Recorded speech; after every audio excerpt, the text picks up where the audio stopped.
Hello guys, আজকে তেরা বেকা ব্লগ নিয়ে চলে আসলাম। আজ সারাদিন কি হলো পুরো গল্পটা তোমাদের খুলে বলি। সকাল সকাল মামাদের জমিতে গেলাম ভুট্টার বীজ লাগাতে। এই পুরো জমিটা দেখছো, আজ এই পুরো জমিতে বীজ লাগানো হবে। কিন্তু সমস্যা হলো আমি জীবনে কোনোদিন ভুট্টার বীজ লাগাইনি, তাই মামা শিখিয়ে দিল। এই লম্বা রশি মাঝে মাঝে ছোট রশি আছে, ওই ছোট রশির মাঝখানে বীজ ফেলবে। আমরা লাগাতে লাগাতে দেখি ঘড়িতে প্রায় 11টা বাজে। তারপর মামা আমাদের জন্য ভাত নিয়ে এলো। আজকে পাতে ছিল ঘোড়ার ডিম, দানা রাজা আর পানি পাইল। এই ছেলেটা খাওয়ার থেকে কাজ করতে বেশি ভালোবাসে। খাওয়া শেষ করে বাড়ি চলে এসেছিলাম।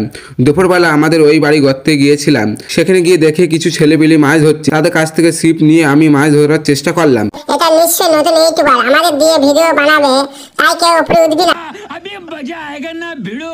তারপর পাশে একটি গর্ত ছিল, সেখানে মাছ ধরতে গেলাম। অনেক চেষ্টার পর আমার সাইজে একটি কই মাছ ধরে নিলাম। আমি ততক্ষণ মাছ ধরতে থাকি। তোমরা এরকম ভিডিও পাওয়ার জন্য আমার পেজটি ফলো করতে ভুলো না। ভালো থেকো, সুস্থ থেকো, আল্লাহ হাফেজ। পরবর্তী ভিডিওতে আবার দেখা হবে।